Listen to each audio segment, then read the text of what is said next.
Jambo na karibu katika taarifa zetu za habari za asubuhi ya leo, ikiwa ni tarehe 18 mwezi wa 7 mwaka 2026. Wapendwa wasikilizaji na watazamaji, kama itakuwa ni mara yako ya kwanza kufuatilia habari kupitia Congo Post News, hakikisha una subscribe, like, comment na kushare, na kwa ndugu wengine banasema unajiabone na comment vile vile una partage. Basi acha tuseme asante kwa kuchagua Congo Post News kama kituo chako chema na bora cha matangazo, ambapo utakuwa unaendelea kupata habari tofauti kutoka mashariki mwa DRC na vile vile pembe zote za dunia. Wapendwa wasikilizaji na watazamaji, basi tunakaribisha kusikiliza mtasari wetu wa habari za mchana. Karibu. Tuende na habari kutoka katika mkoa wa Kivu Kusini, ambako mamlaka za Jamhuri ya Kidemokrasia ya Kongo zimesema kuwa zimemkamata mtu anayedaiwa kuwa mwanachama wa kundi la waasi wa Twirwaneho Red Tabara katika milima ya kati ya wilaya ya Uvira mkoani Kivu Kusini. Kwa mujibu wa taarifa zilizotolewa na vyanzo vya kijeshi vya Kongo, mtuhumiwa huyo alitoa maelezo wakati wa mahojiano akidai kuwa kundi la Red Tabara upata msaada wa kupanga shughuli zake na ufadhili kutoka huko Rwanda. Anadai kuwa wapiganaji wa kundi hilo huajiriwa kutoka katika kambi za wakimbizi na watu waliokimbia makazi yao nchini Burundi na katika maeneo mengine ya ukanda wa maziwa makuu kabla ya kukusanywa mjini Kigali na baadaye kupelekwa mashariki mwa Jamhuri ya Kidemokrasia ya Kongo. Kwa mujibu wa madai hayo, wapiganaji hao hupelekwa kushirikiana na makundi mengine yenye silaha yanayofanya operation zake katika eneo hilo, ikiwemo Twirwaneho na M23. Taarifa hiyo pia inadai kuwa muungano wa M23 Twirwaneho unatumika kama jukwaa la kuendesha shughuli zinazolenga kudhoofisha serikali ya Kinshasa na Bujumbura. Hata hivyo, ni muhimu kufahamu kuwa madai hayo yanatokana na kauli ya mtu aliyekamatwa pamoja na taarifa za mamlaka za Kongo. Kufikia sasa, serikali ya Rwanda haijatoa tamko rasmi kujibu tuhuma hizo na hakuna uthibitisho huru uliotolewa hadharani kuthibitisha madai hayo. Mvutano kati ya Jamhuri ya Kidemokrasia ya Kongo na Rwanda umeendelea kushika kasi kutokana na mzozo wa usalama unaoendelea mashariki mwa Jamhuri ya Kidemokrasia ya Kongo, huku kila upande ukitoa tuhuma dhidi ya mwenzake kuhusu kuhusika na makundi yenye silaha. Wakati huo, jumuiya ya kikanda na kimataifa inaendelea kutoa wito kwa pande zote kujiepusha na hatua zinazoweza kuongeza mvutano na badala yake kuendelea na mazungumzo ya kidiplomasia kwa lengo la kurejesha amani, usalama, utulivu katika ukanda wa maziwa makuu. Tuende na habari kutoka katika mkoa wa Kivu Kaskazini, ambako visa vya ujambuzi wa kutumia silaha vinaendelea kuzua hofu katika jimbo la Kivu Kaskazini. Tukio jipya limeripotiwa Alhamisi tarehe 16 mwezi wa 7 mwaka wa 2026 kwenye barabara inayounganisha Kibirizi na Rwindi ndani ya wilaya ya Ruchuru. Kwa mujibu wa ushuhuda wa mmoja wa waathiriwa ambaye hakutaka jina lake litajwe kwa sababu ya kiusalama, zaidi ya pikipiki 6 zilisimamishwa na watu wenye silaha wasiojulikana majira saa 4 asubuhi kwa saa za eneo hilo. Mashuhuda wanasema washambuliaji hao waliwaamuru madereva na abiria kushuka kwenye pikipiki kabla ya kuwapora simu za mkononi, fedha taslimu na vingine vya samani. Baada ya kutekeleza uhalifu huo, walitoroka kuelekea kusikojulikana. Tukio hili limezidisha hofu kwa watumiaji wa barabara hiyo inayopita ndani ya hifadhi ya taifa ya Virunga. Barabara hiyo ni njia muhimu inayounganisha wakazi wa maeneo mbalimbali na kurahisisha shughuli za usafiri, biashara pamoja na maendeleo ya kijamii na kiuchumi katika sehemu kubwa ya wilaya Ruchuru. Wakazi wa eneo hilo wanasema tukio ya ujambazi yamekuwa yakiongezeka katika siku za karibuni, hali inayowalazimu wasafiri wengi kuchelewesha safari zao au kusafiri kwa makundi kwa hofu ya kushambuliwa. Kutokana na hali hiyo, wananchi pamoja na watumiaji wa barabara hiyo wamezitaka mamlaka zinazohusika kuchukua hatua za haraka kwa kuimarisha ulinzi na doria za mara kwa mara kwenye barabara hiyo. Pia wameomba wahusika wa ulinzi kuwafuatilia na kuwakamata wahalifu wanaohusika na vitendo hivyo ili kurejesha usalama na amani ya wananchi. Wananchi wanaamini kuwa kuimarishwa kwa usalama kutasaidia kulinda maisha na mali za wasafiri, kurahisisha shughuli za biashara na kuhakikisha watu wanaendelea kusafiri kwa uhuru bila hofu ya kushambuliwa. Habari kutoka katika mkoa wa Kivu Kaskazini, ambako msiba umetokea katika maji ya Lake Edward, eneo la Kamandi Lake wilayani Lubero mkoani Kivu Kaskazini, ambako mvuvi mmoja amepoteza maisha baada ya kushambuliwa na mamba Alhamisi tarehe 16 mwezi wa 7 mwaka wa 2026. 2026.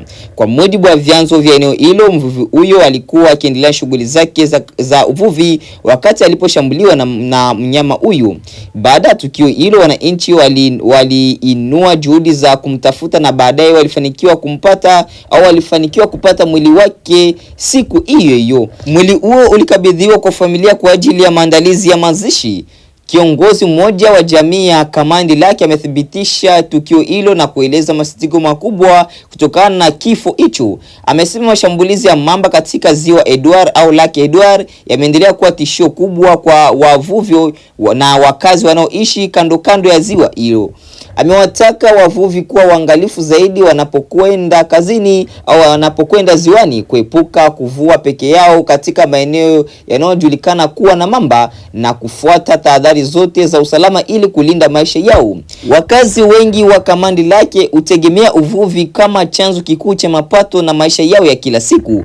Hata hivyo, shughuli hiyo imeendelea kuwakabili kwa hatari mbalimbali ikiwemo mawimbi makubwa, ajali za kuzama majini pamoja na mashambulizi ya wanyama makali kama mamba na viboko.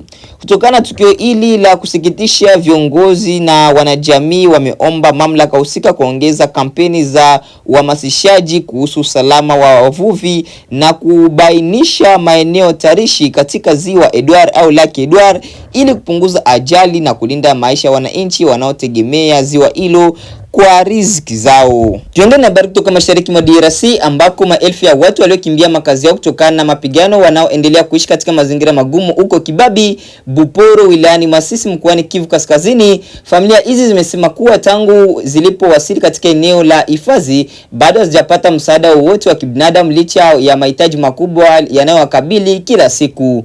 Kwa mujibu wa taarifa kutoka eneo hilo, wakazi hao walazimika kukimbia makazi yao kutokana na hali ya ukosefu wa usalama iliyolikumba vijiji vya Katoi, Luke, Ngululu pamoja na maeneo mengine ya wilaya ya Masisi. Wengi wao waliondoka bila kubeba mali zao wakitanguliza usalama wa maisha yao na familia zao. Hivi sasa mamia ya familia zinaishi katika nyumba za wenyeji waliowapokea kwa huruma, huku wengine wakifadhiliwa katika makanisa na shule. Hata hivyo, hali ya maisha inaendelea kuwa ngumu kutokana na ukosefu wa chakula, malazi ya kutosha, huduma za afya na dawa na maji safi ya kunywa. Kiongozi wa watu waliokimbia makazi yao katika eneo la Kibabi, Buporo, Uzima Bya Mungu amesema hali inaendelea kuwa mbaya zaidi kila siku. Ameeleza kuwa pamoja na idadi kubwa ya waathirika, hakuna shirika la kibinadamu ambalo limefika kutoa msaada kwa familia hizo tangu zilipowasili. Amesema baadhi ya wakimbizi au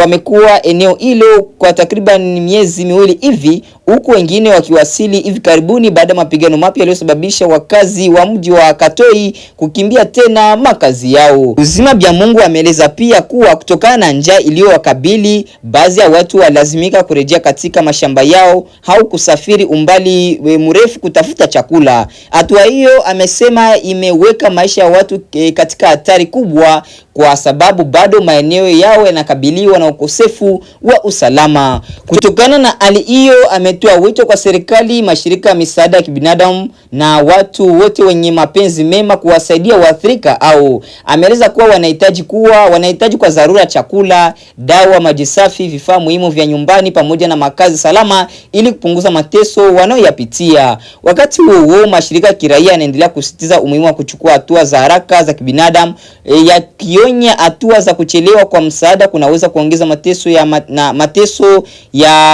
maelfu ya familia ambazo tayari zimeathirika na migogoro ya mara kwa mara katika eneo la Masisi mkoani Kivu Kaskazini. Hadi sasa mamlaka husika pamoja na washirika wa kibinadamu bado hawajatangaza hatua rasmi kuhusu lini msaada huo utawafikia waathirika. Baada ya kusikiliza matangazo yetu ya habari kutoka sehemu mbalimbali nchini Jamhuri ya Kidemokrasia ya Kongo, hususan habari za mashariki mwa DRC, basi mpendwa msikilizaji na mtazamaji, basi acha nikuingie moja kwa moja na habari za kimataifa ili upate kujua nini kinachoendelea pembe zote za dunia. Karibu.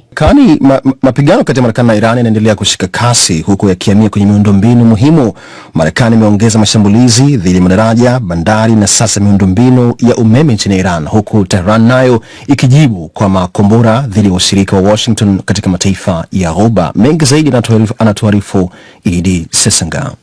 Jeshi la Marekani limefanya mashambulizi mapya katika jimbo la Hormozgan kusini mwa Iran, likilenga madaraja yanayounganisha bandari ya Bandar Abbas na maeneo ya ndani ya nchi, pamoja na kuangusha mnara wa kudhibiti usafiri wa baharini katika bandari ya Shabahar. Iran imesema tangu mapigano yaanze, watu 38 wameuawa na zaidi ya 400 kujeruhiwa, huku mashambulizi ya hivi karibuni yakisababisha vifo zaidi. Kwa mara ya kwanza tangu kuanza kwa mashambulizi hayo, Iran imekiri kuwa miundombinu yake ya umeme imelengwa. Wizara ya Nishati imewataka wakazi wa majimbo ya kusini kupunguza matumizi ya umeme, ikieleza kuwa eneo hilo linakabiliwa na joto kali pamoja na mashambulizi dhidi ya miundombinu ya nishati. Hatua hiyo inaonekana kuthibitisha tishio la Rais Donald Trump la kulenga madaraja na vituo vya umeme ili kuishinikiza Tehran kulegeza udhibiti wake wa mlango wa Hormuz.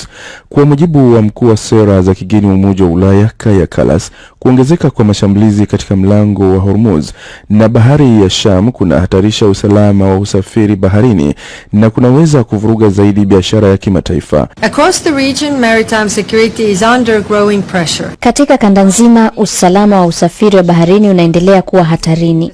Mashambulizi ya Iran dhidi ya meli za kibiashara katika mlango wa Hormuz yanadhoofisha makubaliano ya muda na Marekani, huku hali katika bahari ya Shamu ikiendelea kuzorota.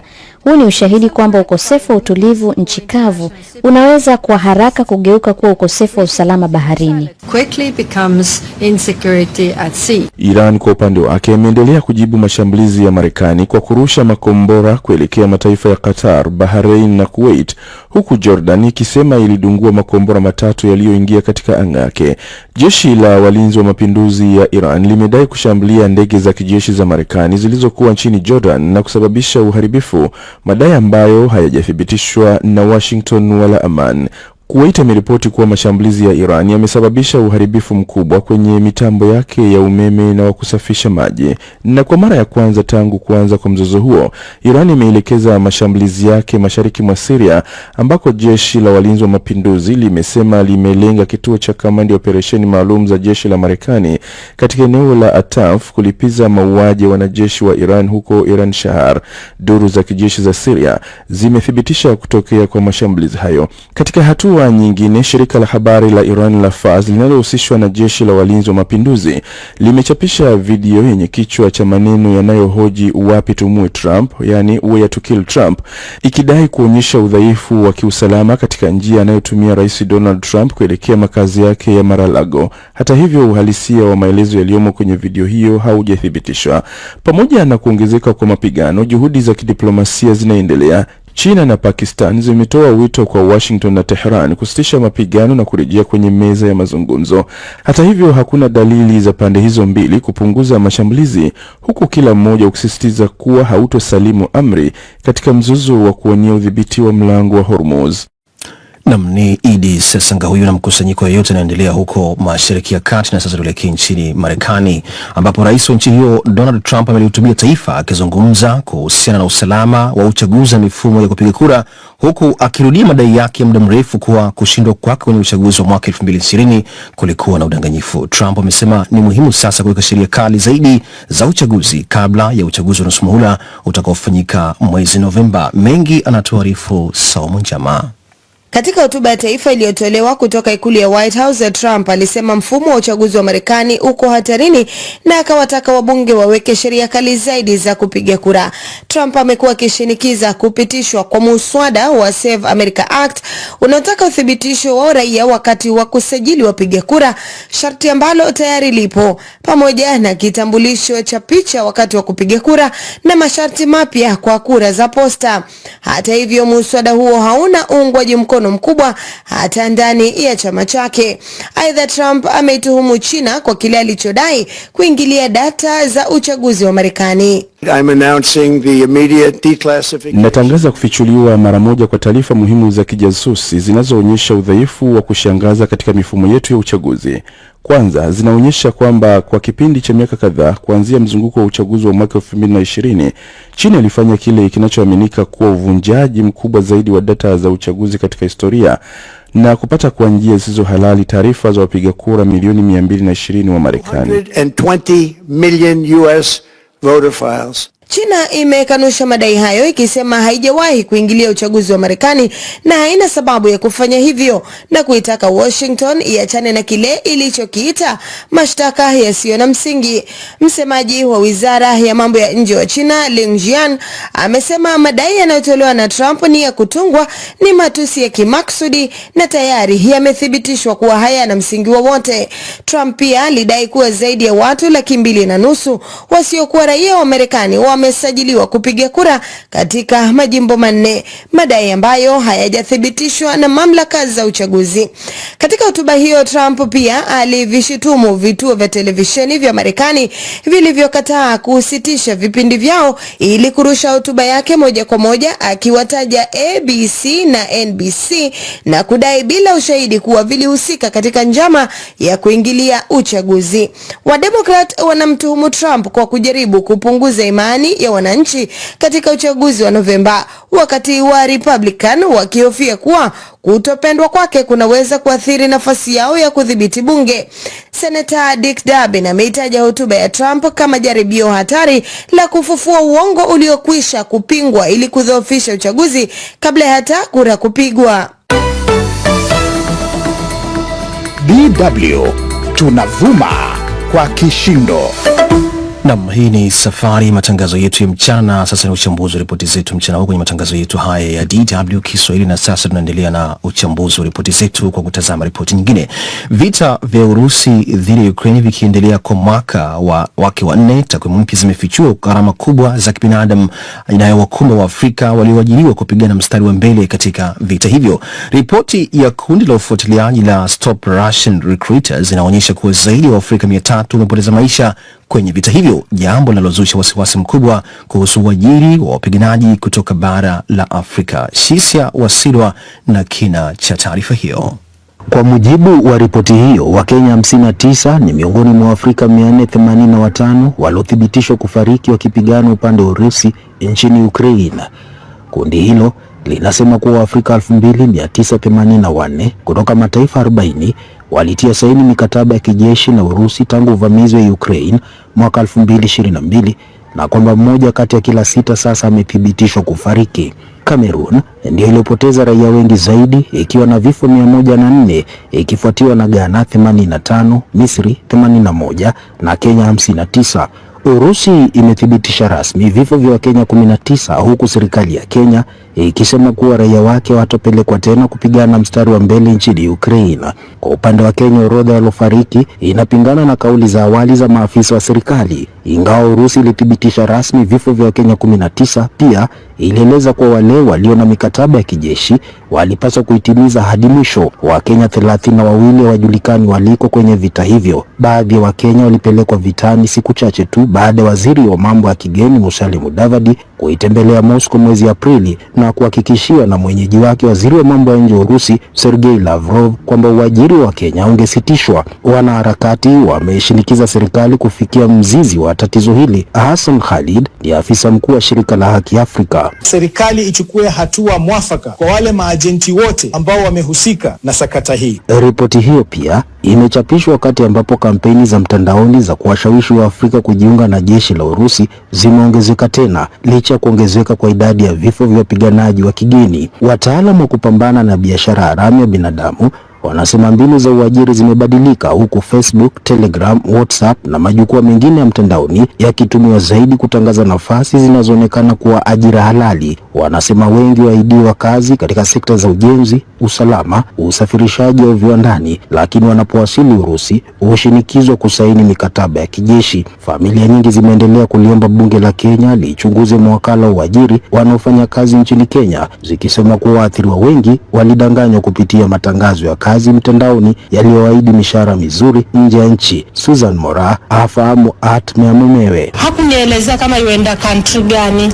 aidha amekufa aidha yuko mzima, afadhali tu wamlete, yani tuone tu hata mwili wake. Wanaharakati wanasema kusitisha uajiri huo kutahitaji zaidi ya makubaliano ya kidiplomasia kati ya serikali. Shisia Wasilwa, DW, Nairobi. Nani hapo ndipo tunapohitimisha matangazo yetu ya habari ya mchana wa leo, ikiwa ni tarehe 18 mwezi wa 7 mwaka 2026. Wapendwa wasikilizaji na watazamaji, basi tukutane katika taarifa yetu ya habari ya jioni ya leo, ambapo mtapata kufahamu nini kinachoendelea mashariki mwa Jamhuri ya Kidemokrasia ya Kongo, vile vile pembe zote za dunia. Jina langu ni Idi George, mtangazaji wako bora. Basi ukitaka kunifuatilia zaidi, wenda Facebook, basi andika Idi George, na hapo utakuwa unapata habari zetu za kila siku au habari zangu za kila siku. Asante, chao.